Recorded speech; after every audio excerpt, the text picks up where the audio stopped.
Good morning friends, कैसे हैं आप सब। मैं लक्ष्मी चौहान आपका स्वागत करती हूँ आपके अपने चैनल लक्ष्य अकेडमी पे। तो फ्रेंड्स, मैंने आपसे कहा था कि हम स्ट्रैटेजी को डिस्कस करेंगे कि सीटेट के एग्ज़ाम के लिए कौन सी स्ट्रैटेजी फॉलो करें जिससे हमारा एग्ज़ाम क्लियर हो जाए। क्योंकि फ्रेंड्स, आप सब जानते हैं कि सिर्फ पढ़ने से एग्ज़ाम नहीं क्लियर होता है, जबकि एग्ज़ाम ओरिएंटेड गोल ओरिएंटेड पढ़ने से ही पेपर क्लियर होता है। हमको किसी भी सब्जेक्ट में पीएचडी नहीं करनी है।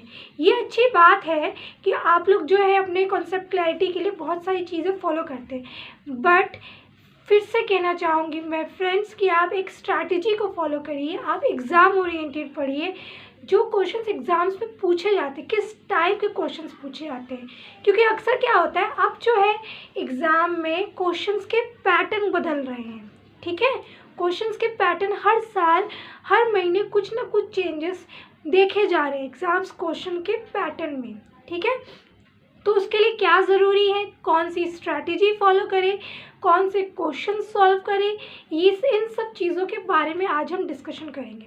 ठीक है, तो इससे पहले हम आइए मिल के एक बार छोटा सा डिस्कशन कर लेते हैं कि सीटेट एग्ज़ाम क्या है, कौन कंडक्ट कराता है, कितने मार्क्स का आता है, नेगेटिव मार्किंग है या नहीं है। एक बार छोटा सा ब्रीफ डिस्कशन कर लेते हैं इसके बारे में। तो आइए देखिए फ्रेंड्स, जो ये सीटेट एग्ज़ाम है, सीटेट ये तो हम सब जानते हैं कि सेंट्रल टीचिंग एलिजिबिलिटी टेस्ट, इसी को हम सीटेट बोलते हैं। ठीक है, ये सेंट्रल लेवल पे है, बाकी स्टेट पे भी होते हैं, जैसे यूपी टेट होता है, रीट होता है, एमपी टेट होता है, तो वो स्टेट लेवल पे होता है। ठीक है, स्टेट्स अपने टीचिंग एलिजिबिलिटी टेस्ट कंडक्ट कराते हैं, बट जो सेंट्रल लेवल पे होता है उसे हम सेंट्रल टीचिंग एलिजिबिलिटी टेस्ट कहते हैं। ठीक है, अब आइए इसको कंडक्ट कौन कराता है, ऑर्गेनाइजेशन कौन सी है जो कंडक्ट कराती है, तो ये सीबीएसई कराती है। ठीक है, सीबीएसई तो हम सब जानते हैं सीबीएसई कौन है, 11-12 के बोर्ड्स भी यही कंडक्ट कराती है। ठीक है, उसके बाद क्या है, कितने टाइम का होता है, कितना ड्यूरेशन का होता है। तो देखिए फ्रेंड्स, 2.5 घंटे का पेपर होता है, 2.5 घंटे यानी कि 150 मिनट्स, क्या 150 मिनट्स। ठीक है, अब नंबर ऑफ क्वेश्चंस कितने आते हैं, 150 नंबर ऑफ क्वेश्चंस आते हैं, यानी कि एक क्वेश्चन के लिए हमको आराम से 1 मिनट मिल जाता है।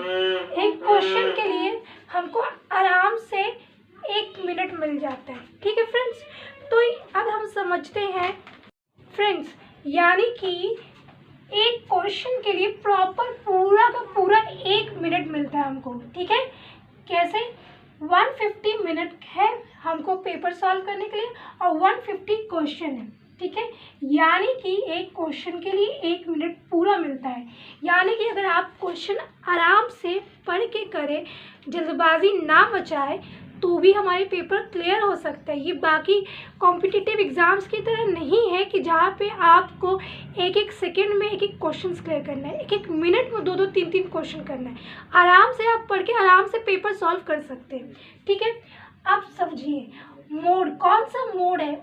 पहले जो है ये ऑफलाइन होता था, ये जो पेपर है पेन पेपर मतलब ये OMR शीट्स पे होते थे इसके एग्ज़ाम्स, बट 2021 में दिसंबर के जो एग्ज़ाम्स हुए हैं वो ऑनलाइन मोड में हुए हैं, पहली बार ऑनलाइन मोड में हुआ है।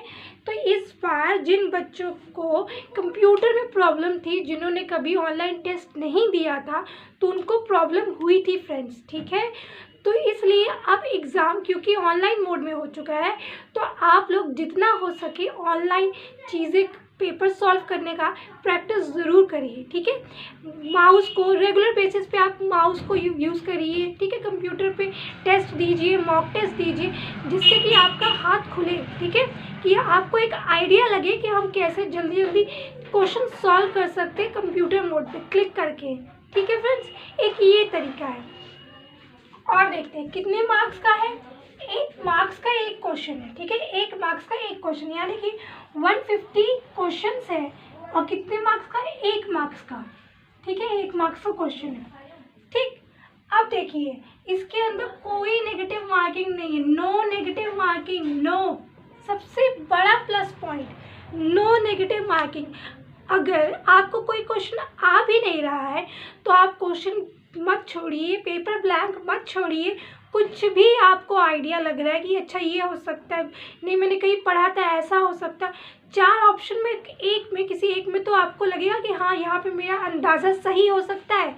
तो फ्रेंड्स, सबसे बड़ी बात, आप अंदाज़ा यानी कि तुक्का मार सकते हैं और कोई नेगेटिव मार्किंग भी नहीं है। मतलब आराम से पूरा पेपर करिए, कोई नेगेटिव मार्किंग नहीं है।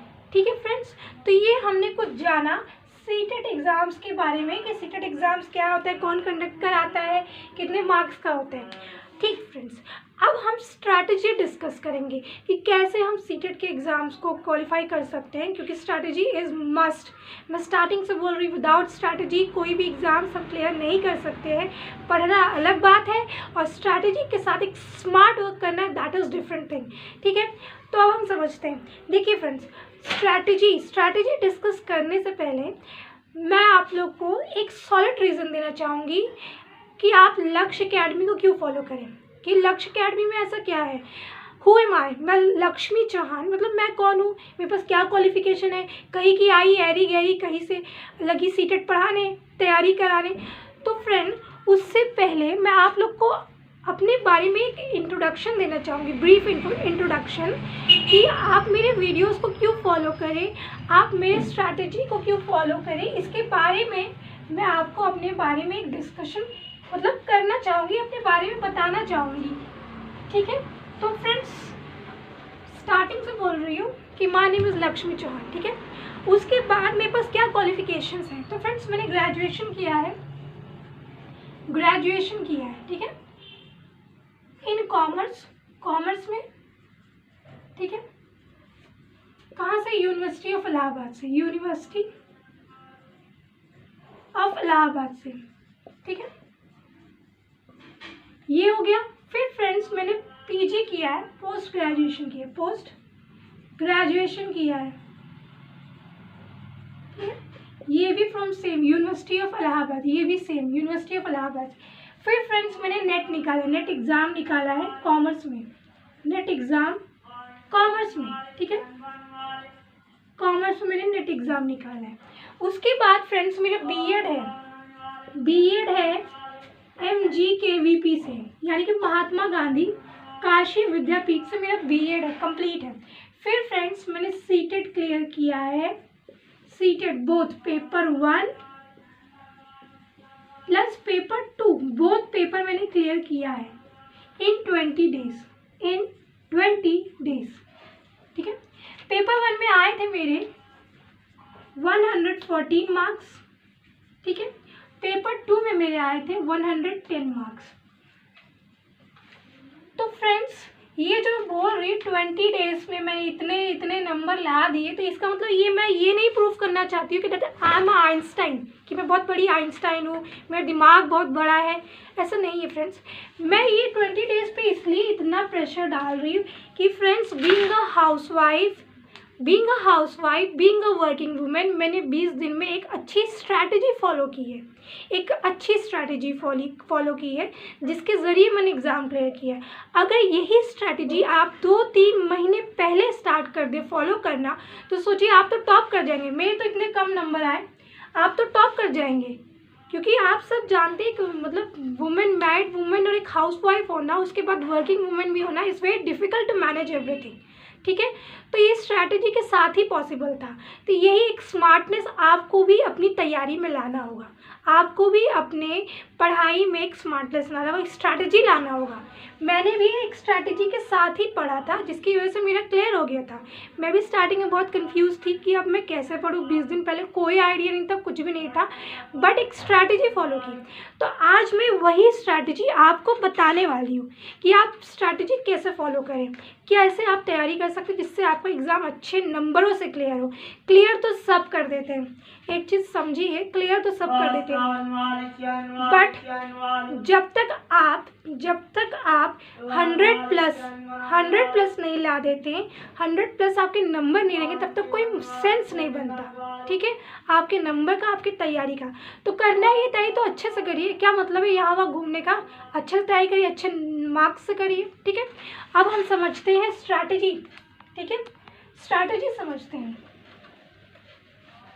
कि क्या स्ट्रैटेजी है। देखिए फ्रेंड्स, पेपर 1 और पेपर 2, ठीक है। पेपर 1, अभी हम यहाँ बात करते हैं, एक तरफ लिखते हैं पेपर 1, ठीक है, पेपर 1 ये हो गया, और एक तरफ लिखते हैं पेपर 2, पेपर 2। दोनों ही आराम से क्लियर हो सकते हैं अगर आप अभी से लग जाए, अभी से मेहनत करें, अच्छी स्ट्रैटेजी फॉलो करें, ठीक है। पेपर 1, तो फ्रेंड्स क्या होता है कि पेपर 1 में कितने सब्जेक्ट है? 5 सब्जेक्ट है। CDP, ठीक है, जिसे हम लोग चाइल्ड डेवलपमेंट एंड पेडागोजी बोलते हैं, CDP, ठीक है। अब इसके अंदर क्या होता है, वैसे तो ये 30 मार्क्स का होता है, टोटल ये 30 मार्क्स का होता है, ठीक है। बट इसके अंदर क्या होता है, हाँ, टोटल ये 30 मार्क्स का होता है, और ये पूरा 30 मार्क्स CDP ही आता है इसके अंदर, यानी कि ये सब्जेक्ट पूरा 30 मार्क्स का CDP ही आता है, ठीक है।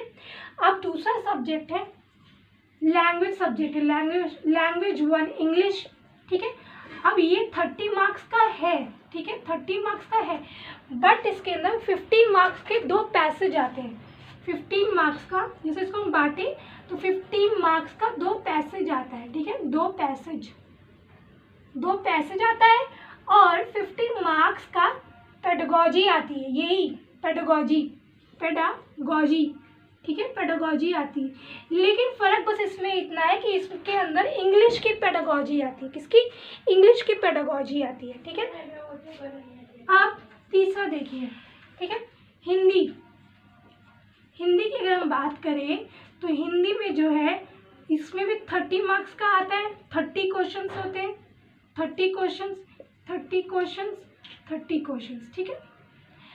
अब इसके अंदर भी इसी तरह से है, 15 मार्क्स का आता है पैसेज, 2 पैसेज आता है, ठीक है, और 15 मार्क्स का आता है पेडागोजी, किसकी पेडागोजी? हिंदी की पेडागोजी आती है, ठीक है, हिंदी की पेडागोजी। अब इसके बाद है हमारा मैथ्स में क्या होता है फ्रेंड, ये भी 30 मार्क्स का होता है, 30 क्वेश्चंस होता है। अब इसके अंदर भी यही होता है, 15 जो होता है, 15 मार्क्स का क्वेश्चंस आते हैं, मैथ्स के क्वेश्चंस आते हैं लगभग, ठीक है, और 15 मार्क्स की पेडागोजी आती है, किसकी? मैथ्स की पेडागोजी आती है, पेडागोजी मैथ्स की आती है। अब आइए, 5th होता है EVS में भी 30 मार्क्स का होता है, 30 क्वेश्चंस होते हैं, और इसमें भी 15 मार्क्स का EVS के क्वेश्चंस आते हैं, और 15 मार्क्स का पेडागोजी आता है EVS का, ठीक है, पेडागोजी समझिए। अब देखिए, अगर हम समझे इस चीज़ को, अभी इसको रब कर देते, पेपर 2 भी रुक के डिस्कशन करते हैं। देखिए, अगर हम समझे इन सब से हमको क्या समझ में आया, अभी मैं यहाँ पे एक चार्ट बनाती हूँ, ठीक है, सब्जेक्ट रिलेटेड चार्ट। इसमें हमने देखा फ्रेंड्स, पेडागोजी अलग से हम कर लेते हैं, ये देखिए, ये हो गया हमारा पेडागोजी, ठीक है, पेडागोजी, देखिए, पेडागोजी, ठीक है, और ये हो गया हमारा सब्जेक्ट, ठीक है। CDP में जो है, CDP में 30 का 30 पूरा पेडागोजी है, CDP तो खुद ही पेडागोजी है, 30 मार्क्स यहाँ, ठीक है, पेडागोजी। उसके बाद इंग्लिश में क्या है, इंग्लिश में जो है 15 मार्क्स है हमारा, 15 मार्क्स इंग्लिश का, 2 पैसेज बताया था मैंने आपको, और 15 मार्क्स जो है पेडागोजी हो गया, ठीक है। उसके बाद हिंदी मैंने आपको बताया था कि 15 हो गया हमारा हिंदी के 2 पैसेज, और 15 मार्क्स का पेडागोजी आ गया, ठीक है, पेडागोजी आ गया। फिर हमने देखा मैथमेटिक्स, यानी कि मैथ्स, 15 मार्क्स का आता है मैथ्स के क्वेश्चंस, और 15 मार्क्स का आता है पेडागोजी, ठीक है, समझिए, चीज़ों को समझिएगा, ठीक। उसके बाद हम लोग का था EVS के अंदर पूरे मतलब 1 to 5th NCERT होगा, ठीक है, ये NCERT आपको पढ़ना होगा, 1 to 5th नहीं, 3rd to 5th होता है, ठीक है। तो अगर आप इतने से EVS को पूरा अच्छे से देख लेंगे तो उससे बाहर कुछ नहीं आएगा। 15 मार्क्स का आते हैं EVS के क्वेश्चंस, और 15 मार्क्स का आएगा आपका पेडागोजी, ठीक है। तो फ्रेंड्स देखिए पेडागोजी कितने नंबर की आई इसके अंदर, ये हुआ 90 मार्क्स। 90 मार्क्स का सिर्फ पेडागोजी हुआ। और ये जो है हम लोग का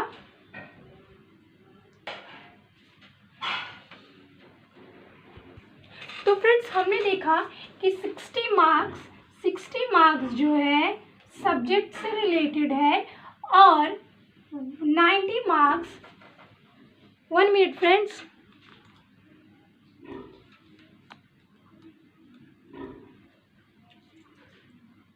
आइए हमने देखा कि 60 मार्क्स क्या है सब्जेक्ट से है और 90 मार्क्स की पेडागोजी है। ठीक है, इंग्लिश में इंग्लिश की पेडागोजी, हिंदी में हिंदी की पेडागोजी, मैथ्स में मैथ्स की पेडागोजी और ईवीएस में ईवीएस की पेडागोजी, यानी कि 90 मार्क्स का पेडागोजी आ रहा है। तो फ्रेंड्स अगर हम पेडागोजी को अच्छे से पढ़ लें, ठीक है, पेडागोजी को अच्छे से पढ़ लें तो हमारे 90 मार्क्स तो ऐसे ही सिक्योर हो जाएंगे।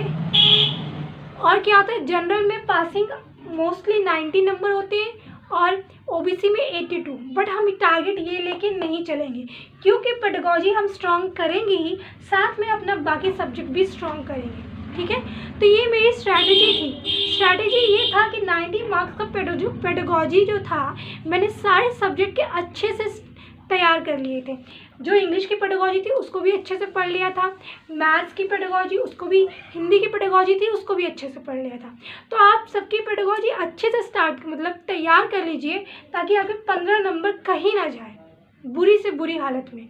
ठीक है, अगर आप अभी से तैयारी करेंगे, अभी से ये स्ट्रेटजी फॉलो करेंगे तो मेरी मानिए आप ज़रूर 125 प्लस तो आराम से ला देंगे, 125 प्लस तो आराम से ला देंगे, क्योंकि एक पेडागोजी आप सबकी अच्छे से तैयार कर लीजिए और फिर आप ये सब्जेक्ट का जो क्वेश्चन है, सब्जेक्ट का जो कंटेंट है, अपना सब्जेक्ट अच्छे से तैयार कर लीजिए। जैसे किसी की मैथ्स वीक है तो अभी से लग जाइए मैथ्स अच्छे से तैयारी करने, प्रिपरेशन करने में। किसी की इंग्लिश वीक है तो इंग्लिश लग जाइए। ठीक है, ये थी पेपर 1 का स्ट्रैटेजी, पेपर 1 का स्ट्रैटेजी। अब आइए मिलके पेपर 2 करते हैं, पेपर 2 के बारे में समझते हैं कि पेपर 2 में क्या है, कितने नंबर का है, कितने सब्जेक्ट हैं। ठीक है, आइए अब देखिए पेपर 2। पेपर 2 में क्या है फ्रेंड्स, पेपर 2 में सबसे पहला होता है CDP। ठीक है, वही CDP है, चाइल्ड डेवलपमेंट एंड पेडागोजी। ठीक है, ये हमारा 30 मार्क्स का है, मैंने बताया था। ठीक है, उसके बाद है हमारा इंग्लिश लैंग्वेज 1 इंग्लिश। ठीक है, इसमें हमारा था, ये भी हमारा 30 मार्क्स का था। ठीक है, इसमें भी वही है, 30 मार्क्स में 15 नंबर जो है, 15 जो है आपका 2 पैसेज आएगा और 15 का आएगा पेडागोजी। ठीक है, इसके बाद है हमारा हिंदी। ठीक है, हिंदी में भी यही है फ्रेंड्स, 30 मार्क्स का होगा और इसके अंदर हमारा जो है 15 मार्क्स का 2 पैसेज आएगा और 15 मार्क्स का आएगा पेडागोजी। ठीक है, पेडागोजी किसकी, हिंदी की पेडागोजी, इसके अंदर इंग्लिश की पेडागोजी। अब जो है फ्रेंड्स, अगर जो बच्चा साइंस साइड से है, अगर कोई बच्चा साइंस से है, ठीक है, तो उसके लिए क्या होगा हमारा mathematics and science, mathematics and science. ठीक है, साइंस। ठीक, इसका आएगा 60 क्वेश्चंस, 60। फ्रेंड्स जिनके ग्रेजुएशन में मैथ्स था, जिन्होंने अपनी ग्रेजुएशन में मैथ्स से अपना ग्रेजुएशन कंप्लीट किया या साइंस से किया है, ठीक है, तो उनके लिए मैथमेटिक्स एंड साइंस। और जिनका ग्रेजुएशन आर्ट्स या कॉमर्स से था उनके लिए सोशल स्टडीज़ क्या है, उनके लिए सोशल स्टडीज़ है, ये 60 मार्क्स का। ठीक है, ये ऑप्शनल है, टोटल 4 सब्जेक्ट ही है, पेपर सेकंड में 4 सब्जेक्ट होते हैं, 4 सब्जेक्ट। ठीक है, टोटल 4 सब्जेक्ट होते हैं। जिनके ग्रेजुएशन में मैथ्स या साइंस थे उनके पेपर में 60 मार्क्स का आएगा मैथ साइंस के क्वेश्चंस, और जिनके ग्रेजुएशन में आर्ट्स कॉमर्स था उनके आएंगे 60 मार्क्स के क्वेश्चंस। ठीक है, किससे, सोशल स्टडीज़ से। अब हम समझते हैं कि इसमें हम कैसे इसको बांट सकते हैं। 60 मार्क्स में आएगा एटलीस्ट 15 मार्क्स की आपकी पेडागोजी आएगा। ठीक है, पेडागोजी। अगर आप मैथ्स या साइंस से हैं, इसी तरह अगर आप सोशल स्टडीज़ के हैं तो सोशल स्टडीज़ की पेडागोजी आएगी 15 नंबर का, ठीक है। और अगर आप मैथ्स में जाएंगे तो बचे हुए 45 क्वेश्चन, बचा कितना 45, 15 मार्क्स का पेडागोजी हो गया, ठीक है। इसमें तो क्लियर हो गया। 45 मार्क्स का आएगा मैथ्स के क्वेश्चन जो ग्रेजुएशन से जिन्होंने जो किया है, ठीक है। और उसके बाद जो है 45 मार्क्स का आएगा हमारा सोशल स्टडीज़ यानी कि एनसीईआरटी, ठीक है। एसएसटी के क्वेश्चंस आएंगे, एसएसटी सोशल स्टडीज़ के। तो फ्रेंड्स अगर हम इसको भी बांटे सब्जेक्ट और पेडागोजी के हिसाब से, सब्जेक्ट और पेडागोजी के हिसाब से, पेडागोजी, ठीक है, पेडागोजी के इसको भी बांट के देखें तो इसमें हमको क्या समझ में आता है। सीडीपी इसमें भी है, ठीक है। 30 नंबर का पेडागोजी यहाँ है, ठीक है। ये तो सबको तैयार करना है, ये पेपर 1 हो या पेपर 2, ये तो पढ़ना ही पढ़ना है। पेपर 1 में भी यही है सब्जेक्ट, पेपर 2 में ये तो और प्लस पॉइंट है कि पेपर 1 में यही पढ़ेंगे तो वही क्वेश्चन पेपर 2 में भी वही आ गया। उतना ही पढ़ के हमको 60 नंबर के लिए तैयारी करना है। एक सब्जेक्ट पढ़ के 60 नंबर क्वेश्चन क्लियर हो रहा है आपको। पेपर 1 में भी यही था, पेपर 1 में भी तो सीडीपी था 30 नंबर का, उतना ही पढ़ के पेपर 2 में भी आ गया एक पेपर इसका। फिर दूसरा हमने देखा था इंग्लिश। इंग्लिश में हमने देखा था, क्या देखा था कि 15 नंबर का आएगा हमारा पैसेज और 15 नंबर का आएगा हमारा पेडागोजी, ठीक है। फिर से वही हिंदी, हिंदी में आए तो हिंदी में हमारा है 15 मार्क्स का हिंदी से 2 पैसेज और 15 मार्क्स का आएगा पेडागोजी, ठीक है, पेडागोजी। फिर हमारा है इसके अंदर मैंने बताया कि 4 सब्जेक्ट है। अगर आपने अपना ग्रेजुएशन साइंस या मैथ्स से किया है तो यहाँ पे आपका आएगा साइंस और मैथ्स के क्वेश्चंस, ठीक है। साइंस एंड मैथ्स के क्वेश्चंस कितने 60 मार्क्स के टोटल रहेंगे, जिसमें 45 मार्क्स का कम से कम आपका सब्जेक्ट से क्वेश्चन होगा और 15 मार्क्स का आपका होगा पेडागोजी, ठीक है। इसी तरह अगर आपका ग्रेजुएशन कॉमर्स या आर्ट्स से है तो आपका क्या होगा सोशल स्टडीज़, सोशल स्टडीज़, ठीक है, सोशल स्टडीज़, ठीक। इसमें भी 45 मार्क्स का आपका आएगा सोशल स्टडीज़ और फिर 15 मार्क्स का आएगा आपका पेडागोजी, पेडागोजी। तो देखिए फ्रेंड्स समझिए इसको भी कि ये कितना हुआ हमारा 30 और ये 60, कितना हो गया, ये हो गया 90, ठीक है, 90 मार्क्स, 90 मार्क्स और ये हमारा हो गया 60, ठीक है, 60, हाँ 60 हो गया, 60 मार्क्स, ठीक। अब देखिए इसमें भी 90 मार्क्स का पेडागोजी है, इसमें भी 90 मार्क्स का पेडागोजी है और 60 मार्क्स का सब्जेक्ट रिलेटेड क्वेश्चन है। तो समझिए पेडागोजी अगर हम अच्छे से स्ट्रॉन्ग कर ले, यही इंग्लिश वाली पेडागोजी पेपर 1 में भी है, यही इंग्लिश वाली पेडागोजी हिंदी वाली पेडागोजी पेपर 2 में भी है, ठीक है। तो समझिए बात को, तो समझिए अगर आप पेडागोजी जो कि 90 मार्क्स का है अच्छे से तैयार कर ले अभी से और सब्जेक्ट अपना तैयार कर ले तो कितना अच्छा स्कोर कर सकते हैं आप, कितना अच्छा स्कोर कर सकते हैं, आराम से 125 प्लस ला सकते हैं, ठीक है। तो फ्रेंड्स देखिए ऐसा नहीं होता है कि रातों रात करिश्मा होता है, रातों रात किसी की लॉटरी लग जाती है, उसके लिए भी कई बार लोग जो। तो फ्रेंड्स हमने देख लिया, मैं कह रही थी आपसे कि जो करिश्मा होता है, जो चमत्कार होता है, ठीक है, वो रातों रात नहीं होता है, सबको हर रोज़ करना होता है, हर रोज़ मेहनत करना तो अब जाके रिजल्ट मिलता है, ठीक है। तो फ्रेंड ये था हमारा स्ट्रैटेजी जिसके ज़रिए मैंने अपना पेपर क्लियर किया। आप अभी से लग जाइए तो आपके 125 प्लस पक्का मार्क्स आ जाएंगे, ठीक है फ्रेंड्स। तो ये था हमारा आज का स्ट्रैटेजी। अगर आपको ये वीडियो पसंद आया या थोड़ा सा भी वैल्यूएबल लगा तो please friend like share and comment and please friends जो भी आपके डाउट्स हैं, कन्फ्यूजन्स हैं या कोई मेरे लिए सुझाव है तो please do let me know. आप मेरे कमेंट सेक्शन में जाइए और एटलीस्ट कमेंट करके बोलिए कि मैम क्लियर हुआ नहीं क्लियर हुआ, ठीक है फ्रेंड्स। Thank you.